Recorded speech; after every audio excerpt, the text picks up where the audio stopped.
yang doakan Bang. Baik, terima kasih. Mari kita berdoa. Bapa di dalam surga, kami sekali lagi mengucap syukur karena Tuhan berkenan hadir di dalam pertemuan anak-anak-Mu di mana 2 atau 3 orang berhimpun dalam nama Tuhan Yesus. Kami imani Tuhan dan kami yakini, kami serahkan persekutuan kami di dalam satu nama Tuhan kami Yesus Kristus, Juru Selamat kami yang setia. Amin. Selamat siang Bapak Ibu sekalian. Ini merupakan hari istimewa buat saya karena kebetulan ada beberapa teman yang sudah lama tidak ketemu sedang join. Ya, jadi saya mau sapa yang pertama Pak Edward dari Jakarta, Pak Marihot Kota Barat, Pak Marianto. Salam Pak. Luar biasa, terima kasih. Juga teman saya di SMA, ini luar biasa nih, ya, Ibu Rosida Burumanurung. Ya. Terima kasih, sudah lama tidak ketemu, jadi sangat senang. Baik, saya akan share screen sekarang. Tema kita adalah Roh Kudus, seperti sudah diumumkan. Saya bermaksud akan menyampaikan 2 sesi. Jadi hari ini adalah judul kita, Hidup dipimpin dan diberdayakan oleh Roh Kudus, tapi hari ini adalah bagian yang pertama. Natsnya adalah nanti dari Yohanes 14. Sebagai pengantar, menurut saya ini adalah satu topik yang penting. Mengapa? Karena saya sadar saya tidak mampu dengan kekuatan diri sendiri dalam menjalani kehidupan ini. Tapi syukur bahwa Allah telah menyediakan penolong yang berperan dalam 7 kali 24, artinya 7 hari 24 jam, tidak terbatas. Setiap kita terbuka untuk ditolong. Jadi luar biasa konsep penyelamatan Allah. Nah, mari kita masuk kepada teksnya sekarang. Yohanes 14:16. Aku akan meminta kepada Bapa dan Ia akan memberikan kepadamu seorang penolong yang lain, supaya Ia menyertai kamu selama-lamanya, yaitu Roh kebenaran. Dunia tidak dapat menerima Dia, sebab dunia tidak melihat Dia dan tidak mengenal Dia. Tetapi kamu mengenal Dia, sebab Ia menyertai kamu dan akan diam di dalam kamu. Aku tidak akan meninggalkan kamu sebagai yatim piatu. Aku datang kembali kepadamu. Tinggal sesaat lagi, dan dunia tidak akan melihat aku lagi. Tetapi kamu melihat aku, sebab aku hidup dan kamu pun akan hidup. Pada waktu itulah kamu akan tahu bahwa aku di dalam Bapa-Ku, dan kamu di dalam aku, dan aku di dalam kamu. Konteks Nats adalah malam sebelum Tuhan Yesus ditangkap. Begitu Tuhan Yesus secara terbuka menjelaskan bahwa Dia akan ditangkap dan kemudian akan dibunuh, maka murid-muridnya sedih dan gelisah. Pertanyaan timbul dalam hati mereka adalah, ini sesuatu yang menyedihkan karena kami kemana? Apakah berakhir secara tragis suatu pengalaman bersama-sama dengan Tuhan Yesus yang begitu indah yang mereka sudah alami selama 3 tahun.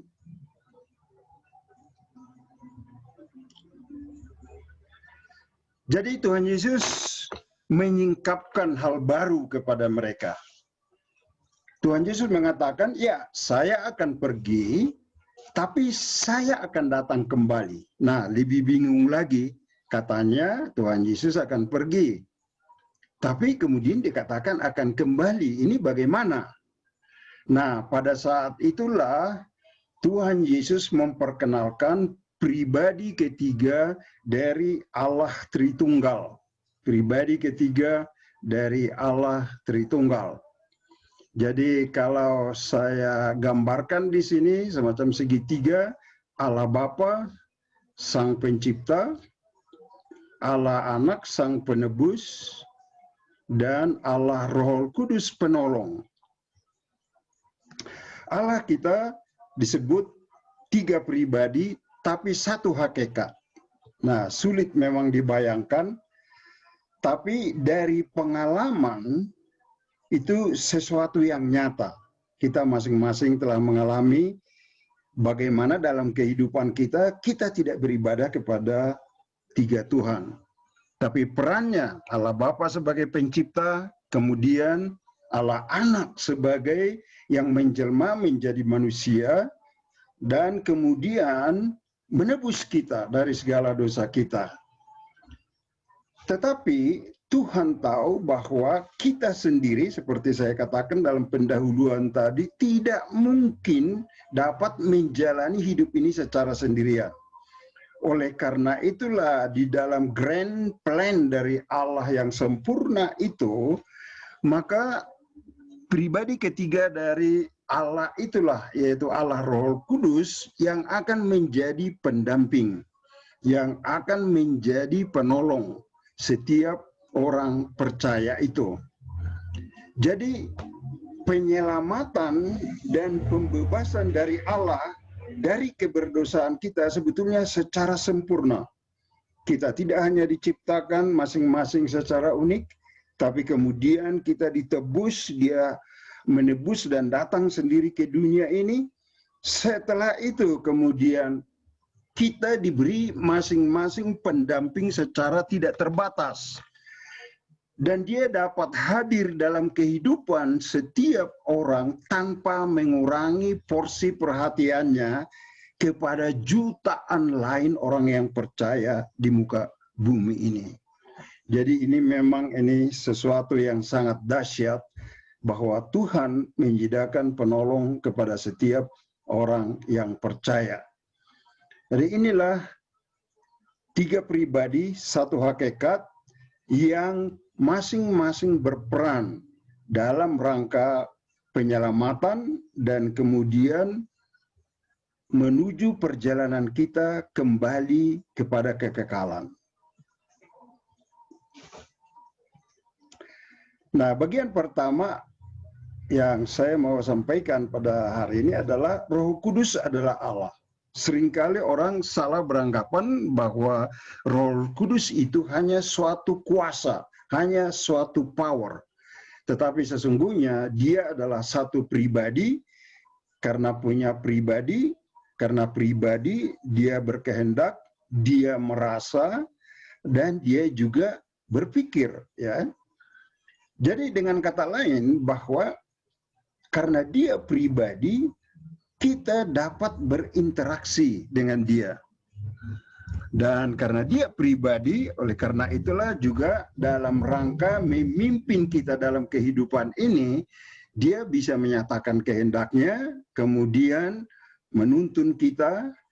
Kadang-kadang Dia merasa berduka tatkala kita mengabaikan pimpinannya atau kesan yang diberikan dalam batin kita, karena kadang-kadang suara itu sangat kecil. Nah, tetapi Dia juga akan mengajar kita. Nah, itu janjinya. Jadi pribadi punya kehendak, merasa, dan berpikir. Dan karena pribadi, kita bisa berinteraksi dengan Dia. Dalam Yohanes 14-16, ada 4 gambar peran yang sebetulnya disampaikan kepada kita. Sebagai parakletos, yaitu digambarkan seseorang yang hadir untuk mendampingi di samping. Itu dia parakletos. Oke. Kemudian peran yang kedua disebut di situ sebagai penghibur. Siap sedia menolong tatkala kita merasa dalam suatu keadaan seperti tidak ada pengharapan. Nah, pada saat itulah dia berperan sebagai penolong kita ya. Kemudian dalam hidup ini kadang-kadang kita tidak bisa memilah-milah ya. Apa benar, apa yang benar ya gitu ya. Maka peranan ketiga sebagai roh kebenaran ya yang menuntun kita kepada segala kebenaran. Dan yang terakhir adalah Yesus menyatakan sebagai penolong yang lain. Nah, sebagai penolong yang lain tetapi dengan peran yang sama. Jadi maksudnya sebagaimana Tuhan Yesus selama 3 tahun bersama-sama dengan murid-muridnya, mendampingi mereka, menghibur mereka, menolong mereka, maka peran pribadi Allah yang ketiga yaitu Roh Kudus itu sama. Tetapi dalam konteks yang tidak terbatas. Karena setelah Tuhan Yesus menjelma secara fisik membatasi dia. Kalau dia ada di Galilea secara fisik, maka dia tidak bisa ada di Yerusalem. Kalau dia ada di Yerusalem, maka dia tidak bisa di Nazaret di tengah-tengah keluarga. Tetapi sekarang ini masuk dalam suatu situasi bahwa ada pribadi ketiga penolong yang maha hadir dan tidak dibatasi oleh geografis dan juga tidak dibatasi oleh berapa banyak orang yang perlu ditolong. Nah, di sini perannya sama seperti Yesus hadir bersama-sama dengan murid-muridnya selama 3 tahun itu. Jadi ini luar biasa. Nah, jadi pertanyaannya sebetulnya dengan 4 peranan yang begitu lengkap ini, apakah kita telah mengalaminya? Nah, jujur, karena dia tidak terlihat, kecenderungan kita adalah mengabaikan kehadirannya. Atau kadang-kadang malah tidak memperdulikan bahwa dia sudah dengan suara yang lembut dan halus mencerahkan hati nurani kita, berbicara sesuatu supaya menuntun kita atau menghibur kita atau menyatakan kebenaran, tetapi pada umumnya kita mengabaikan. Jadi oleh karena itulah maka pokok ini sangat penting untuk kita belajar ya. Nah, peranannya yang kedua adalah dalam pengudusan. Di dalam Roma 8 ayat 8 dan 9 dikatakan mereka yang hidup dalam daging tidak mungkin berkenan kepada Allah. Tetapi kamu tidak hidup dalam daging melainkan dalam roh jika memang roh Allah diam dalam kamu. Tetapi jika orang tidak memiliki roh Kristus, ia bukan milik Kristus. Peranannya di dalam membangun atau bertumbuh dalam kekudusan di dalam kehidupan kita. Karena kita ditebus, ada suatu tujuan.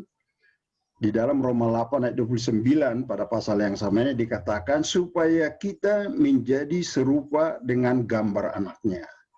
Jadi maksud penebusan itu adalah pemulihan kita seperti tatkala pertama diciptakan di Taman Eden sebelum jatuh ke dalam dosa, supaya kita dipulihkan dari kehidupan kedagingan yang sudah mendominasi kehidupan kita. Nah, oleh karena itulah maka Roh Kuduslah yang menolong. Nah, dalam terjemahan bahasa Indonesia dikatakan dalam kamu. Jadi Roh Kudus dalam kamu. Bisa ini diinterpretasikan seolah-olah bahwa roh itu, maaf, sebagai benda yang ada di dalam kita. Nah, terjemahan ini sebetulnya kurang tepat. Dalam bahasa Inggris disebut living within you. Roh Kudus yang hidup di dalam kamu. Jadi dia beraktivitas, dia hidup di dalam kita. Dialah yang bisa menolong. Nah, konteks dari ayat ini adalah bahwa Rasul Paulus menjelaskan di dalam pasal 7 bagian terakhir, dia sadar setelah dia mengalami pengampunan dan penebusan di dalam Yesus Kristus, maka masuk dalam tahapan baru realita kehidupan sebagai orang yang sudah ditebus. Yaitu betapa seringnya daging masih sangat dominan. Oleh karena itu, maka dia menjerit. Dia berkata dalam pasal 7 ayat terakhir, wah, celakalah aku. Dikatakan, tatkala aku menginginkan dan melakukan hal-hal yang baik, yang jahat itu sudah datang. Nah, jadi itulah realitanya. Oleh karena itulah, maka pribadi ketiga dari Allah Tritunggal, yaitu Roh Kudus, sebetulnya dialah yang menolong dan memampukan kita untuk bertumbuh dalam kekudusan itu, mengalahkan atau menjinakkan daging yang senantiasa mendominasi, dan kemudian dia perlahan-lahan akan memproses kita untuk belajar taat kepada pimpinannya. Tetapi dengan penyertaannya, maka dia akan memberikan keyakinan pada kita bahwa hal-hal yang dari firman Tuhan itulah sebetulnya sesuatu yang betul bermanfaat bagi kehidupan kita. Sehingga dengan pencerahan itu kita menjadi bertekad untuk rela dalam penyerahan dipimpin oleh Dia. Oke, jadi inilah. Nah, tetapi bagaimana prosesnya secara praktis? Oleh karena itu dijelaskan dalam Roma 8 ini, dalam ayat 5 sebelumnya sebetulnya dikatakan, sebentar, di dalam ayat 5 saya loncat ya, dikatakan begini, mereka yang hidup menurut daging memikirkan hal-hal dari daging, yang hidup menurut roh memikirkan hal-hal dari roh. Jadi titik kemenangan pertama adalah bagaimana yang kita lakukan dengan pikiran kita. Apakah pikiran itu diserahkan kepada daging atau hal-hal dari daging, atau pikiran kita serahkan, dipimpin dan dikuasai oleh roh dan hal-hal yang dari roh. Kuncinya di situ. Karena kalau kita mulai memberikan pikiran kita kepada hal-hal dari daging, maka otomatis apa yang dalam pikiran akan keluar di dalam perbuatan. Sebagai contoh, ada seseorang yang konsultasi dengan saya, dia datang, tolong doakan saya. Saya tidak bisa berkemenangan dengan pornografi di internet. Dan hati saya, pikiran saya tidak tenang dan tidak teduh. Oke. Jadi pertanyaannya adalah, yang biasa kamu tonton apa? Nah, dia juga membiasakan menonton kebetulan film-film yang hal-hal yang memang yang merangsang sensual. Jadi itu sudah menguasai pikirannya. Jadi sebetulnya hal yang mustahil dia berkemenangan kalau dia tidak berhenti memberikan waktu pikirannya menonton hal-hal yang sensual itu untuk berkemenangan dari pornografi. Karena itu sudah berkuasa dan mendominasi di sana. Jadi titik kemenangannya adalah jangan memberikan pikiran kita kepada hal-hal yang dari daging itu. Maka langkah yang kedua, kemudian kita menyerahkan seluruh tubuh kita sebagai persembahan yang hidup kepada Tuhan. Itu yang tadi sedikit di dalam ayat yang sebelumnya, Roma 8 ayat 13, sebab jika kamu hidup menurut daging, kamu akan mati, tetapi jika oleh roh kamu mematikan perbuatan-perbuatan tubuhmu, kamu akan hidup. Sebab semua orang yang dipimpin oleh roh Allah adalah anak-anak Allah. Jadi inilah suatu cara setelah pikiran kita berikan dan menjauhkannya dari hal-hal kedagingan, tetapi memberikannya kepada hal-hal yang dari roh, itulah titik awal kemenangan kita, sehingga kita dapat mematikan perbuatan-perbuatan tubuh kita yang fana itu. Dan dengan demikian genaplah bahwa kita sedang bertumbuh menjadi anak-anak Allah karena dipimpin oleh roh. Ya. Jadi ada banyak orang sebetulnya statusnya anak Allah tetapi tidak sedang dipimpin oleh roh. Nah, jadi itulah pelajaran yang kedua, bahwa Roh Kuduslah yang memampukan kita.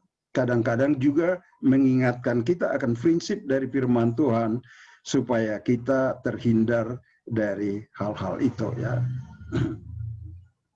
Nah, jadi oleh karena itu, ini terakhir untuk hari ini dari 2 Korintus 3 ayat 17 dan 18. Sebab Tuhan adalah roh, dan di mana ada roh Allah, di situ ada kemerdekaan.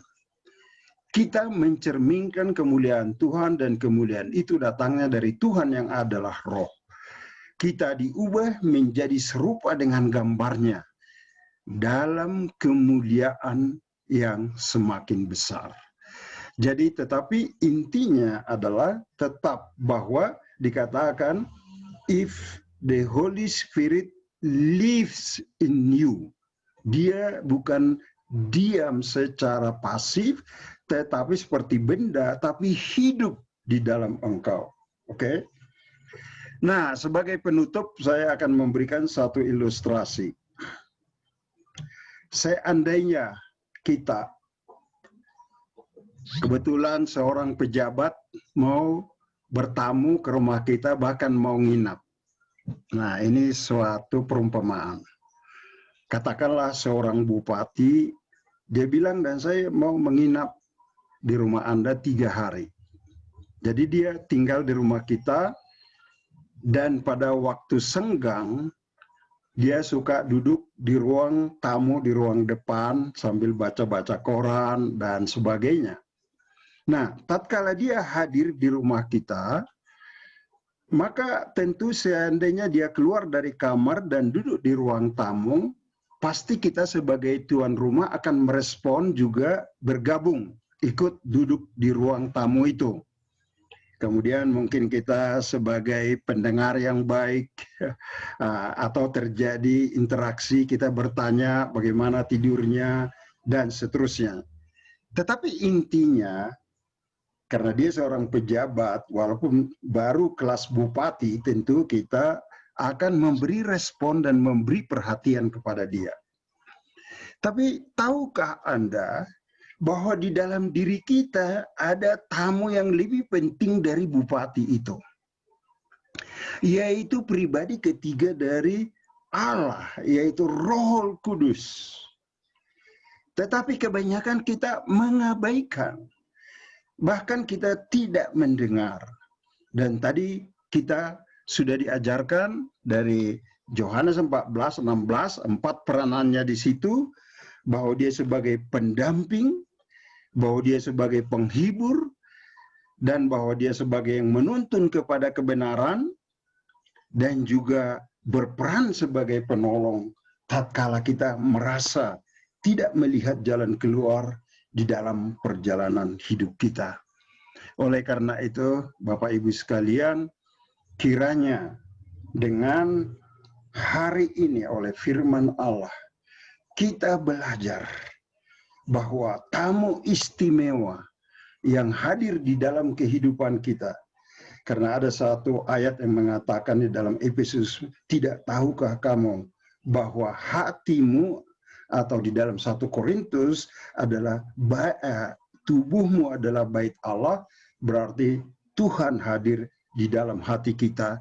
Kiranya kita menikmati kehadirannya, berinteraksi dengan dia, mengucap syukur. Nah, itu tidak berarti bahwa senantiasa kita terfokus pada itu. Tetapi kita memberi ada saat-saatnya. Tentu misalnya sebagai seorang ibu, tatkala motong-motong sayur di dapur harus memperhatikan jelas bagaimana dia motong sayur itu supaya jarinya tidak kena pisau. Atau tatkala kita menyupir di persimpangan jalan, kita harus konsentrasi, lihat kiri, lihat kanan. Tapi setelah itu ada banyak hal dan keadaan di mana kita kembali bisa berinteraksi, berkomunikasi dengan dia, bahkan menyadari kehadirannya di dalam kehidupan kita. Tuhan memberkati. Amin. Mari kita berdoa. Bapa di dalam surga, kami bersyukur dan berterima kasih. Sebagaimana topik yang kami bicarakan, pribadi ketiga dari Tuhan kami Roh Kudus, dialah yang secara sempurna menyampaikan hal-hal yang sudah dibagikan, karena dia berkenan hadir dalam kehidupan kami, dari setiap kami yang hadir, baik melalui online maupun di gedung pada siang ini. Segala puji, segala hormat, segala kemuliaan bagi Tuhan kami, yang kami agungkan di dalam nama Tuhan Yesus Kristus. Amin.